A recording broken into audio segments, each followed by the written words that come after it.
Welcome to episode 63. Hey, this is John Lee Dumas of EO Fire, and you're listening to Who Did That Voice, where we take an in-depth look at voiceovers. Finally, warmer weather is here, and there is no better time than right now to book your vacation getaway with 3D Travel Company. Head on over to our website at www.whodidthatvoice.co and click the Book Now button on the left-hand side. They give a complimentary quote so you can get an idea of what it will cost to take your summer vacation. For a limited time, Who Did That Voice listeners can receive a Disney gift card for qualifying Disney and Universal trips, booked and traveled by the end of 2017. Hurry and book today so you can travel away. Welcome to Who Did That Voice, the show where we take an in-depth look at voiceover. And now, here's your host, Trenton Larkin. Hey you guys, this is a special shout out to all my listeners around the world. Who Did That Voice is now heard in over 78 different countries, and I can't thank you guys enough. Here in the USA and abroad, thank you for listening to Who Did That Voice. Keep listening and sharing with your friends. Hey all you Marvel and Spider-Man fans out there, Who Did That Voice is doing an entire month with cast and crew from the 1994 Spider-Man the Animated Series, which aired on Fox Kids. You won't want to miss the month of June on Who Did That Voice. Hey everyone, and welcome back to the show. Today's special guest voiced Michael Morbius, who later becomes a vampire bat through genetic mutation on the 1994 Spider-Man the Animated Series. I had thought you would be my main competition, Parker, but you will be lucky to make it to the starting line. Don't forget, Michael, the tortoise beat the hare. In my country, we eat tortoises. Peter! Hi, Felicia. Felicia, what a splendid name. Allow me to introduce myself. I am Michael Morbius. Uh-huh, charmed. Please excuse us. What B movie did he come from? The Revenge of Dracula's Ego. A pet! Yes, I'm studying them. This one must have gotten loose. What kind are they? Vampires? Vampires? Don't they feed on... Yes, but of small animals only. Not people, like in the movies. Relax, my princess. I would never let anything harm you. You, I believe, Michael. It's them I don't trust. These numbers, they make no sense. What is causing them? No! No! Get out of there! No! Let go! My hand! Pain!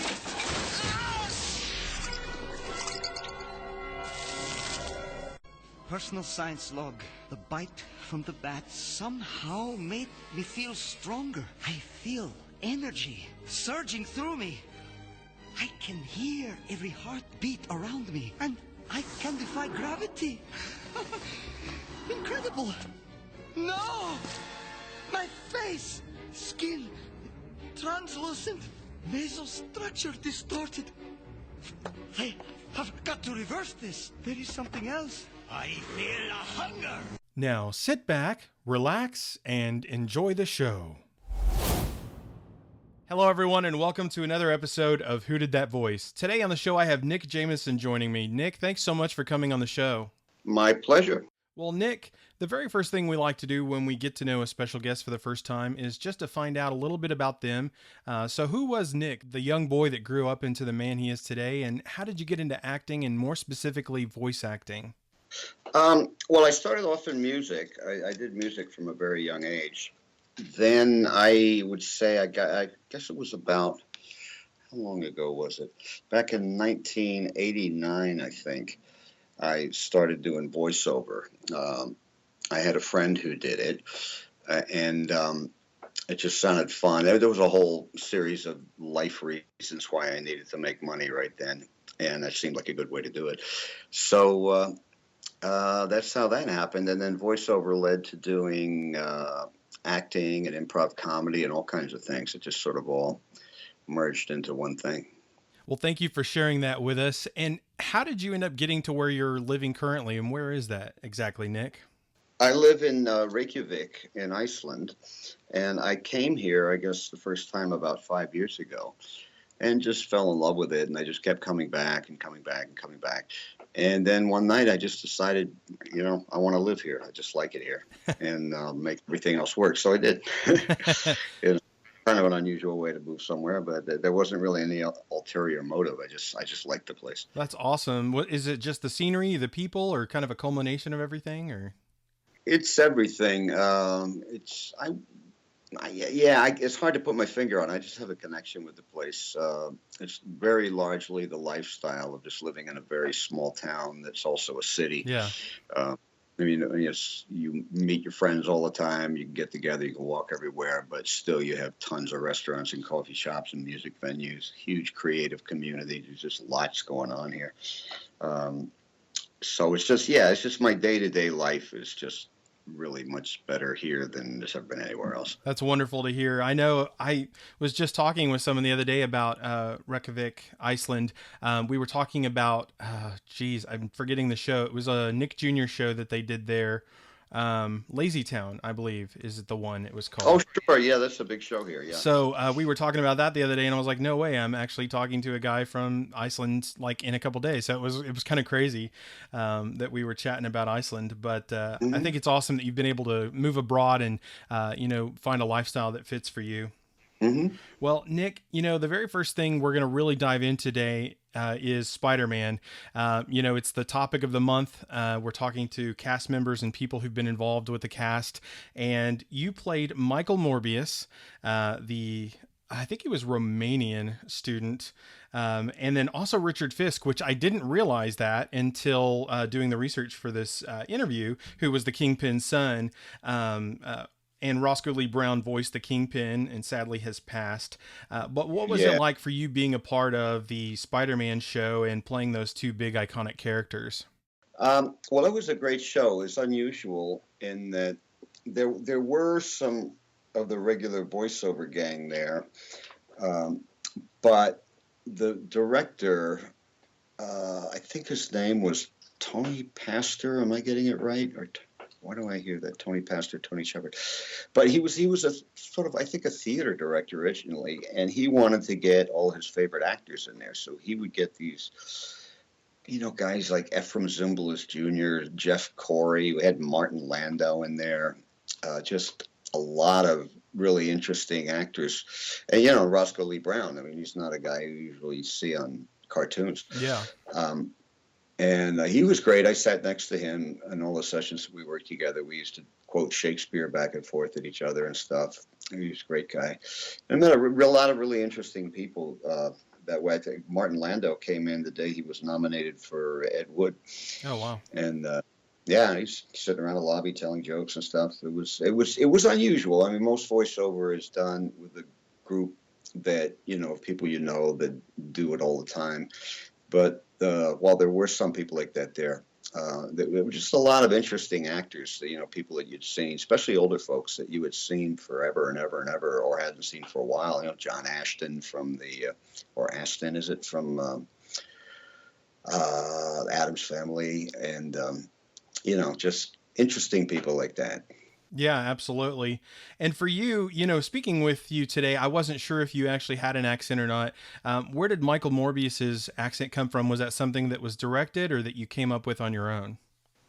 I came up with on my own, and I don't really remember it, honestly. I don't remember what the details of. I remember that it was kind of Slavic. I don't remember that it was Romanian, but... It may not have been Romanian, but it was from kind of somewhere in that part of the world. Yeah. I honestly don't remember what country I modeled it on, but it was definitely a Slavic accent. Yeah. And I did that because it was in the script that he was from that part of the world. So. Well, he was such a unique character, and then ended up, getting mutated by Spider-Man's blood to become a vampire, and then later on, fights with Blade, the vampire hunter, and Black Cat, which was really cool to see his character kind of come back in the latter part of the show as it was kind of wrapping up. I'm glad they didn't just drop Michael Morbius when he became an actual vampire bat, not just a vampire, but they kind of, they fixed him genetically with the neogenics, got him back to his, vampire state, and then he started becoming a vampire slayer with Blade. And I thought that was really cool because I always loved Michael Morbius's accent, and he was never a bad guy. He was just a guy that ran into some bad luck, so. Yeah. Now, who was the vampire hunter? That was Malcolm McDowell, wasn't it? I don't recall. I'm blanking. I mean, he was a vampire hunter. I remember when he came in, I don't know if he was the vampire hunter, but it was real interesting when he came in because he's a great actor. Yeah, absolutely. Well, and then you got to play Richard Fisk, which was, a more sinister, and he definitely was an evil character. There was one episode in particular where a young man, I forget the character's name, saves you from a rack that's been pushed over by some other criminals and you're in prison, and he saves you, and the Kingpin gives him a suit of armor, and that episode was called The Prowler. It was kind of one of those things where, he thinks he's finally gotten the power he wanted, but ultimately Kingpin, betrays him. And that was kind of the stuff we would see from Richard Fisk as well, setting people up and kind of causing havoc in New York City as well. Right. But when I was doing all the research on you, Nick, the one thing that really sprung to mind and kind of blew me away was that you've played Darth Sidious and a number of Star Wars characters since late 80s, early 90s in video games, TV shows, and some other projects as well, I believe. But the one that I really gravitated towards was the Star Wars Clone Wars project that came out in 2003. Not to be confused with Star Wars The Clone Wars that came out in 2008. How did you get involved with that role? Was it because of your previous game work, or how did that all come about? Yeah, it would have been the game work, I think, because I did do the Emperor Palpatine for a long time. I think that was the first thing it wasn't the first thing I did with LucasArts, but yeah, it was probably from that. I might have auditioned again, I don't remember. But I was definitely doing the games before. Yeah, absolutely. I believe your first Star Wars character was, I think it's General Tarkin, I think is his name. I'm blanking out. Might have, yeah, it's hard to remember. That was so long ago. And I've done so many of those Star Wars things. I don't exactly remember what the first, it's, the thing is with video games, because you're kind of jumping around dialogue wise, and, it's not like playing the game or something, there's just lines of dialogue. So it's kind of, it doesn't stick in your memory like making a movie or something does so much. So I don't remember the details of a lot of these things. No, it's okay. Absolutely.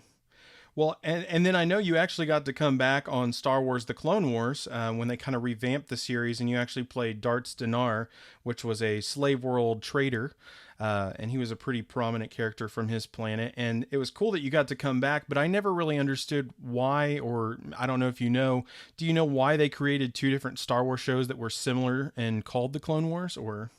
Oh, gosh, I have no idea. Okay. I know it's some kind of business decision, probably. Yeah. I actually... Was it from the same company, or was it? I'm not sure. Originally, Cartoon Network, I believe, released the first one in 2003. And I think Cartoon Network still did release the one in 2008. But I think there was a little bit of a difference because the cast members for some of the voices were the same, and then some of them changed. I wasn't exactly sure why that had happened, and wondered if you knew, because your voice is Darth Sidious and Palpatine. And then also you played the main Techno-Union scientist on the original show back in 2003. I loved it because the animation was unique, and I'd always been like, where's the Clone Wars? Because, we got episode 2 where the Clone Wars start, episode 3, the Clone Wars are over. And the whole time, everything we've heard in 4, 5, and 6 was your father was the best pilot in the Clone Wars and Clone Wars this and that. And then we didn't even get to see him. So, Yeah, that's odd. I don't know. I really don't know. So your animation show was fantastic because it actually gave us the inside look into what the Clone Wars were, but in an animated version, which was fantastic. And the cast that you worked on with that was amazing as well. So. Oh, yeah, sure. We had great people. Yeah, that was more of a traditional voiceover thing. It was a lot of the guys who normally do that. I remember Corey Burton was there, James Taylor. I think maybe Tom Kane did Yoda. But yeah, that was a funny. Kevin Michael Richardson, I remember, was on it. Yeah. Probably Rob Paulson was there. I'm not sure. I believe he was. There were a lot of the mainstays that we see even today on animations. And with you moving to Reykjavik, have you kind of pulled away from that, or are you still acting or doing voice acting? I don't do much of it. It's funny because they do a lot of remote directing on these. Well, on the games they do. I think on animation shows, they still want you to be there in the room. Although they rarely have everybody doing it at once like they used to. It's usually one at a time. But for some reason, I talked to my agent when I moved, and they said, no, they kind of want you here. They're probably not going to call you very much. But I did do one project, Psychonauts 2, which I was really happy to do. I did that remote control from here. So there may be some more. But, I still do acting and stuff. But, it's not like I can fly to LA or New York to do a video game because it just doesn't pay enough to cover the expenses. Yeah. Whereas with a TV show or a movie, it would. So I'm not doing as much voiceover now, really. Okay. Well, do you do any local acting there in Iceland, or? Yeah. I did. Actually, I recently did a French TV show that was a lot of fun. And there's a lot going on here. I've been really focused on doing live comedy, stand-up comedy, and writing, and doing a lot of music and integrating music and comedy, doing one-man show kind of things. I recently did a one-man show at the International Reykjavik International Improv Festival that was all based on musical improv. So I'm doing stuff like that. I really haven't been pursuing the acting thing. I just wanted to take a little break from it. Yeah. I mean, consciously think that, but I realized that I just wasn't motivated to pursue it. But I am going to be. I got some meetings set up now, and I'm gonna this year I'm gonna sort of get back into it. And I am still auditioning for stuff in the States, sort of auditioning on my iPhone and stuff. Well, that is exciting to know that you're still pursuing it, and kind of more so right now, revamping up to kind of pursue it more. Nick, when I was looking at your career, I was really astonished to see Lady and the Tramp 2: Scamp's Adventure from 2001. I was like, holy cow. I grew up loving the original one, Lady and the Tramp. And so to see that you were part of that sequel, I was like, you've got to be kidding me. Michael Morbius played on Lady and the Tramp as Jim Deere. Pretty different. Yeah. So, I think at the time I was doing Michael Morbius, or shortly after, I was doing Clifford the Big Red Dog, and you couldn't get much different than that. But my character on Clifford was Sheriff Lewis, just the nicest, sweetest guy, And of course, Jim Deere on Lady the Tramp. Yeah. Definitely not a bit fire. Yeah, absolutely. For you, getting to work on that Disney title that, has such a warm place in many people's hearts, what was it like to come back and play on the sequel for that? Well, let's see. How did we do that? I think that was like most Disney movies. We did it, one actor at a time in the studio. Yeah. Which most actors, myself included, don't like doing as much as being in the room, but it's more practical for them. Yeah. But yeah, it was fun. I don't remember a lot about it because, again, it was a while ago. Oh, yeah. But yeah, it was a lot of fun. Jeff Bennett was in there. It was on that one. But yeah, it was a fun project. I think maybe Jamie Thomason directed it. I'm not sure. I'm pretty sure it was him, and he's always fun to work with. But yeah, it was great. That's awesome. Well, Nick, do you have social media where people could reach out to you? Maybe they have questions about acting or voiceover, or just want to say hi. Do you have a way people can reach out to you? Well, I have my personal Facebook page. I'm not really doing a super lot of fan stuff on it. Okay. I want to get a fan page going. I just haven't had time. I've been so slammed with other stuff. When people send me stuff, I do get back though. But if anybody wants to, follow my stuff on Facebook, my political rantings and whatever, and what I'm up to in Iceland, by all means, you can follow me on Facebook. And I'm doing like several live shows a week, and there's a lot going on, and I talk a lot about what else is going on in Reykjavik, and there's really, really a lot of great stuff going on here. Well, that's wonderful to hear. Speaking of a lot of stuff going on there, tell me a little bit about TEDx. Oh, TEDx, yeah, that was a lot of fun. I'd never done a TED event, and the theme was, I think it was global ideas applied locally or something like that, or local ideas applied globally. I can't remember. Yeah. It was an interesting event. I didn't do a talk. I did 3 musical pieces. One was kind of a rap, like a sort of rap piece, a hip hop piece with a sung chorus. It was all done a cappella. And the other piece was like a bebop-y kind of thing, sung a cappella about all the wonderful things Iceland has to offer, done very tongue-in-cheek. For instance, suggesting that people should fight wars with rotten shark instead of guns, and things like that.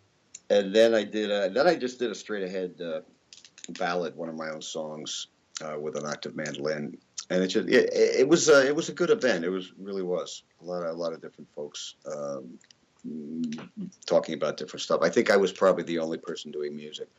Well, that's most interesting that you were able to actually be a part of a TED conference or meeting, because I've always found them to be very fascinating. And I was just curious as to what you did. I had seen the picture with you with the mandolin, and I was just like, wow, that's really cool. I wonder what he was doing or presenting. So.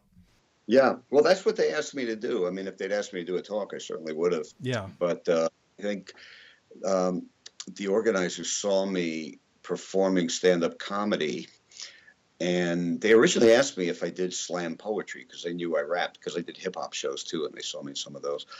And, to this day, I'm not really sure what slam poetry is. I'm more of a hip hop guy, so I just rap, I freestyle, I write stuff. But they came and saw me a few times. They saw me improvising music, and I was originally going to do that. But then the idea came that it would be more something written for something designed for the occasion. So rather than doing something improvised. Absolutely. Well, I'm glad you were able to get to be a part of that. That's really awesome that they asked you to be a part, and that you got to play some musical pieces. I'm sure people were enjoying that immensely. Yeah, it went over well. Yeah, the whole event went over well. It was funny. There was a nice sort of reception and stuff planned after it that I didn't get to go to, because I had to go shoot a TV show like right away. I had to leave the venue as soon as I got off stage, pretty much. But the whole thing was, Reykjavik's a great place for events like that, because it's such a tight community and you meet so many cool people, and everybody does the thing and then heads off to the nearest bar, which is probably going to be open until 4 a.m. and just Nice. It's a cool place to do stuff. Well, those European countries, those countries from overseas, they just seem to have a different flair for life and for, hanging out at the bars and spending quality time together, which is really cool. And it's neat to find out that you've moved there because of such a great environment and a great lifestyle. And I think it's interesting. I've always loved living overseas. I used to travel a lot as a kid and lived overseas for a while. And I definitely know there's a huge difference between living in America and living overseas. Yeah, I found, between living in Los Angeles and living in Reykjavik, it's huge because, you have to drive everywhere and you have to plan everything way ahead of time. Yeah. I've got tons of friends there that I go for years without seeing them, and here, I don't know, I've got more friends here than I do in LA, and I've only been here a couple of years. You just meet so many people. I've got like 250 friends here. Wow. And, I see a lot of them every day. I see a lot of them very regularly. It is a different lifestyle, and to me, what you do during the hours of your day is what it's all about, so I that's why on this move I put just lifestyle first and how I'm going to make work happen second. I'd been doing stuff long enough. I knew I'd find a way to make stuff work, but I wanted, the quality time. I wanted my days to be spent the way I want them. Yeah. Interacting with other artists, interacting with my friends, performing live, and being able to just jump across the street and see somebody else perform live. It's kind of like New York if you squished it down into 10 blocks or so. It's got the it's got that kind of pace, it's got that kind of, well, not pace, it's not a frantic place, but it's got that kind of thing where you can just bounce from one thing to the other, which is really hard to do in LA. Yeah. Not only because of the distance and the traffic, but the hours, it's not a late night city. And, everything is just kind of disconnected. Well, thank you so much for sharing all of that. The next thing I want to ask is, what kind of advice would you give to somebody who's looking at joining this crazy world of acting and performing, and or maybe trying to break into voiceover? What kind of advice would you have for them, Nick? Well, the voiceover game is different than when I started out, I'm sure. In fact, I know it is. But I guess in general, the one, people do ask me that a lot, like hey, I want to do voiceover, how do I get into it? Yeah. People say the number one requirement is that you just love it. You really are passionate about it, and you're willing to work at it. Because if you don't really super love it, you won't work hard enough to be as good as the people you're competing with. And they are very, very good. That's one reason, like people who do, voiceovers are a relatively small community compared to acting, because you can have one guy do so many things, especially like in animation or games. You have guys that do multiple voices, multiple dialects, impressions, voice matches, their own characters, whatever. They walk around with a repertoire in their head. And so you got to be able to do that too. They're not going to hire you because you have a unique look, or usually even because you have a unique voice. So that happens sometimes. There are some guys that have a quirky voice or particularly mellifluous voice that'll work a lot. But it's mostly, I would say mostly make sure you love it enough to really work hard enough to be competitive. Otherwise, you're probably not going to get to where you want to go. Fantastic. Well, thank you so much for giving us that piece of advice. And, I really, from doing this show, as long as I've been doing it, Nick, I would say that is absolutely true. You have to absolutely know without a shadow of a doubt that you love voiceover and pursue it no matter what, because if not, you won't get anywhere. Yeah, it's very competitive. It's, there are specific things you want to do. Once you get good, once you get good enough to make a demo reel, you want to do that to show people what you can do, and then you want to get an agent, and so those are practical things you can do. If you're living in a place like LA or New York or Chicago, there's workshops you can take to learn more about it. There's probably lots of resources online, I'm guessing, because there is for everything now. So that's probably an option. There's good books written about it. Like when I started out, there were books at the time, tapes or CDs that accompanied them. I didn't do a lot of that stuff, but I know it was there. I kind of been doing voices all my life just as a goof, and I've definitely been doing dialects a lot. I kind of took that seriously even before there was any reason for me to do it. Yeah. That's always been something I'm pretty strong at. But, I think most people who get into this already are doing it before they start doing it, if you know what I mean. They play with it. It's something they love to do, and it's fun, and they goof around at parties, or, they make their own tapes. Yeah. By the time they think about doing it professionally, or maybe even find out that you can do it professionally, they've already got some stuff going. But if you're starting from scratch and you're really interested, there's, I would look online for resources. I'm sure there are some. And there's definitely good books and tapes you can get. And, just devour as much as you can and do a lot of it, because that's how you get good. Thanks so much, Nick, for that advice, man. It was really solid. The thing I want to know is, when you were growing up as a kid, did you have a certain cartoon or cartoon character that you really gravitated towards? When I was, as far as doing voices and stuff, I didn't so much imitate cartoons. It was more like sort of old British radio shows and stuff like that, and dialects, and just sort of real life characters. I'd meet people and I liked their voice and I'd sort of imitate them. Yeah. Or I'd come up with these weird characters. I can tell you what I liked is I loved Rocky and Bullwinkle's. Oh, yeah. That stuff was brilliant. The voice Good. I mean, there was a lot of great stuff going on. I didn't, it never occurred to me that I was going to do voiceover. It never occurred to me that I would do cartoon voices. But, I look back and, the stuff at Dawes Butler and Mel Blanc and, it's just genius to this day. It's, it's hard to beat that stuff. So many great artists doing that stuff. But I guess to answer your question, with me, it was more like just off the wall humorous stuff and real life stuff and dialects that caught my imagination more than trying to do cartoon voices. Absolutely. Well, thank you so much for kind of diving into that. Everyone's inspiration is sometimes a little different. And it's always great to kind of hear what was inspirational, like some of the British radio broadcasts and those different things. And accents have always been something I loved growing up as a kid. But cartoons have also meant a lot to me too. So I appreciate you diving into that for us, Nick.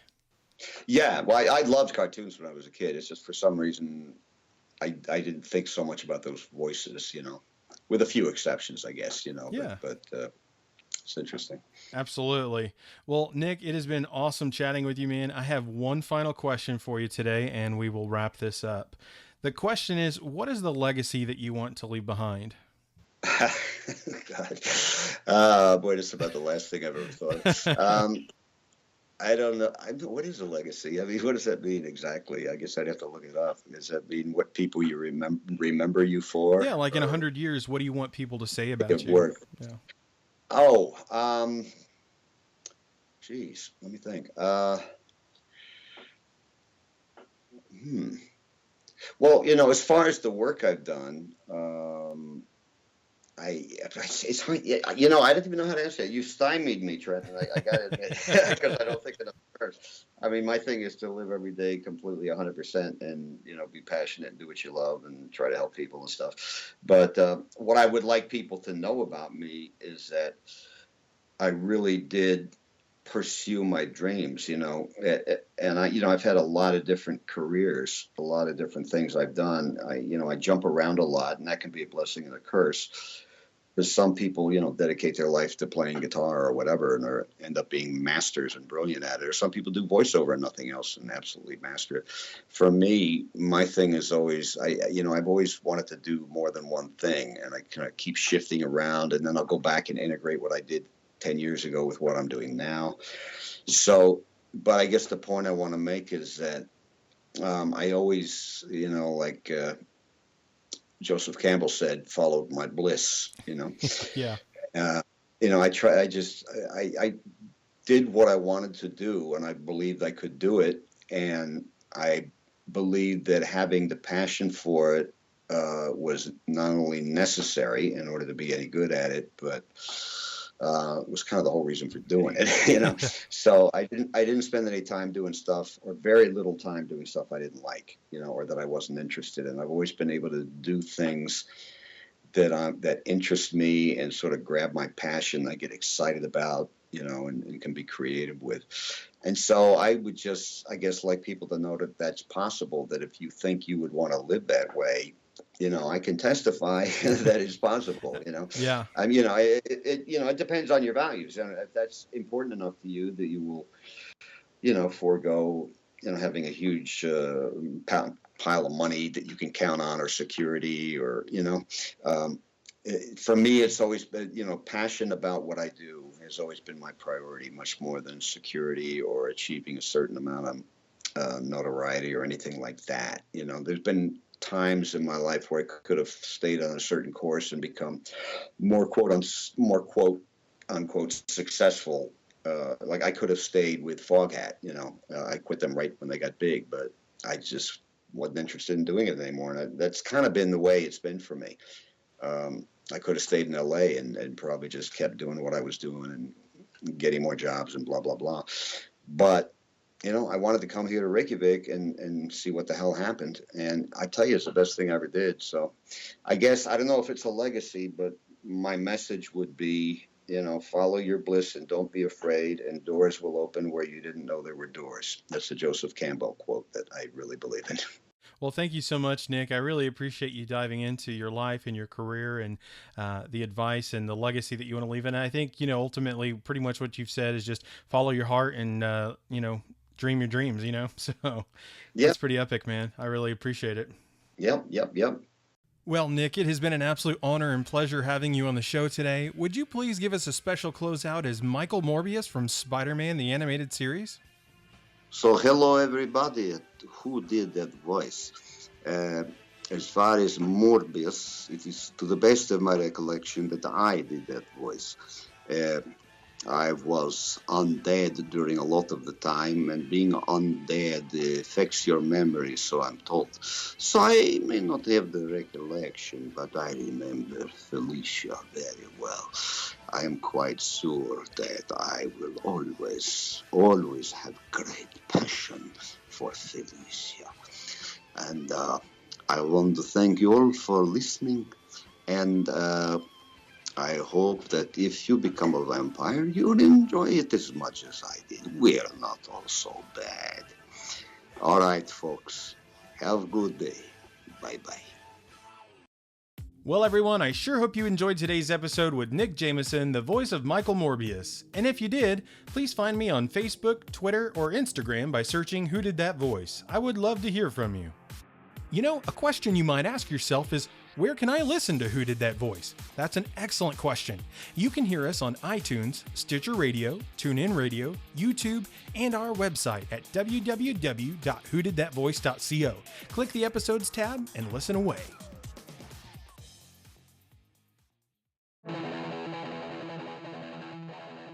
Well, everyone, that's all the time we have for this episode. Join us this Friday for our next special guest, Scott Clifford, the voice of Carnage from the 1994 Spider-Man the Animated Series. You won't want to miss this episode. Hey, do you ask yourself who did that voice? Well, if you do, go to our website, www.whodidthatvoice.co, and click on the Episodes tab. Choose an actor, pick their name, and see pictures from the different characters they voiced in their career. Thank you for joining us today. We'll see you next time for more discoveries on Who Did That Voice.